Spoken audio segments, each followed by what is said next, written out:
Salam alaikum, bonjour. Moi c'est Sarah Tulkan Sazami, j'ai 25 ans, je suis étudiante en droit et surtout je suis une militante antiraciste et féministe et c'est de ça dont il est sujet. Euh, Tout d'abord, je vais retracer avec vous un peu ma trajectoire, ce qui m'a menée vers mes divers engagements. Mes premiers pas dans le monde militant, ils se sont faits aux côtés de ma mère pour la cause palestinienne.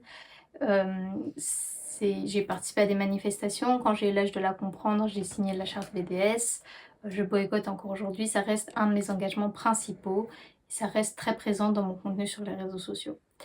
Par la suite, je dirais fin collège, début lycée, j'ai commencé à m'intéresser à un féminisme très mainstream. J'étais encore sur la base, l'égalité salariale, les femmes peuvent faire tout ce que les hommes font, etc. Et même si j'avais déjà observé et vécu du racisme, je n'étais pas encore arrivée à un réel engagement antiraciste. C'est seulement après le lycée, quand j'ai voulu entamer mes études supérieures, que j'ai vécu une expérience islamophobe violente et ce qui m'a menée à m'intéresser plus particulièrement à l'antiracisme. Sauf que à l'époque, pour moi, le féminisme et l'antiracisme, c'était deux choses complètement distinctes, euh, comme l'eau et l'huile, ça se mélangeait pas. Et c'est après un, un bon moment quand même que j'ai découvert le féminisme antiraciste. Cette découverte, ça a été une révélation pour moi parce que ça correspond bien plus à mon identité.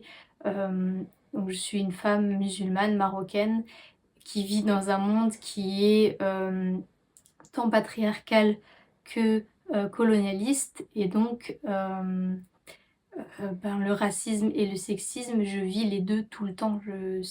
L'un ne va pas sans l'autre pour moi. Et donc voilà, à partir de ce moment-là, j'ai commencé de plus en plus à aller dans des manifestations féministes, des manifestations antiracistes, à fréquenter des milieux militants. Et j'ai fait ma première expérience du sentiment de sororité parmi des féministes musulmanes lors d'un atelier. Et c'est quelques mois après que j'ai cofondé avec trois amis le mouvement Hijabis Fight Back, qui est un mouvement qui a mené à réunir 4000 personnes contre l'interdiction du port du foulard dans l'enseignement supérieur en Belgique.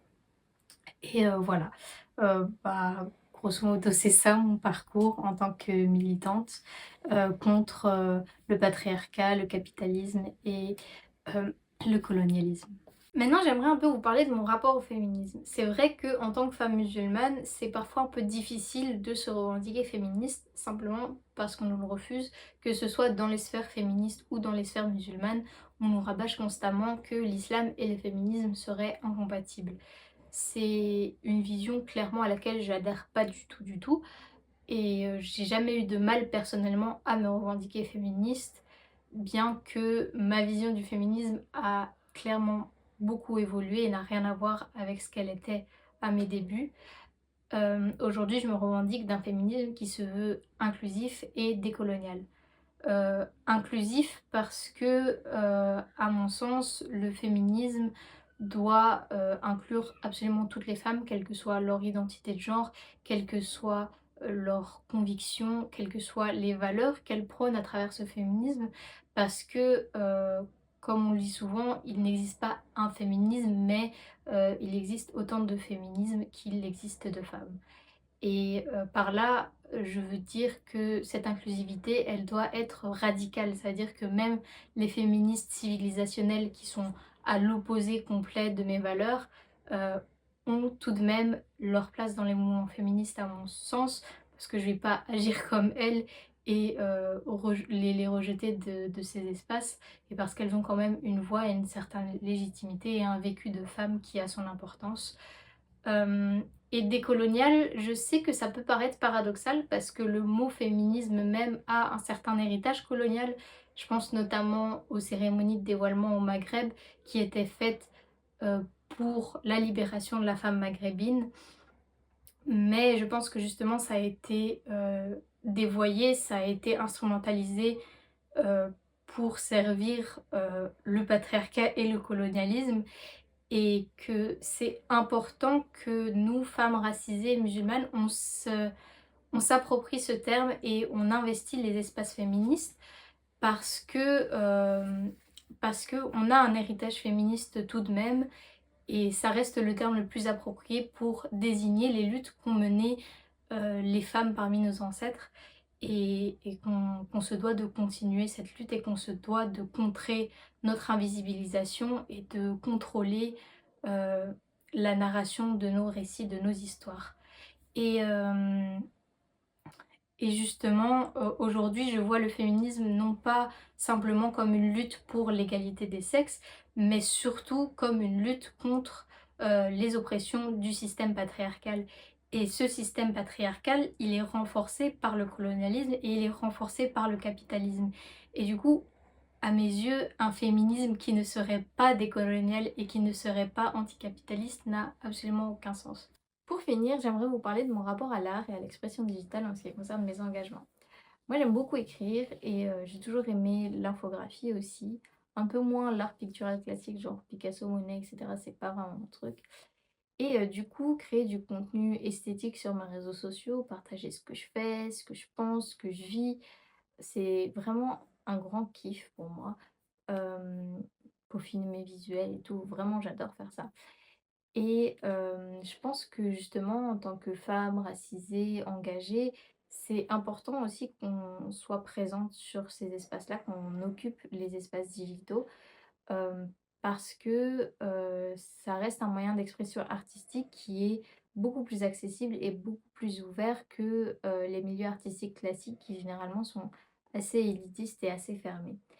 Et le fait qu'on occupe ces espaces-là, ça permet quand même une certaine libération de la parole, ça permet de faire entendre nos voix simplement. Et comme je l'ai dit, c'est un moyen d'expression artistique et l'art, ça reste éminemment politique. Du coup, parler de nos engagements féministes, antiracistes, etc. sur les réseaux sociaux, c'est tout à fait logique pour moi.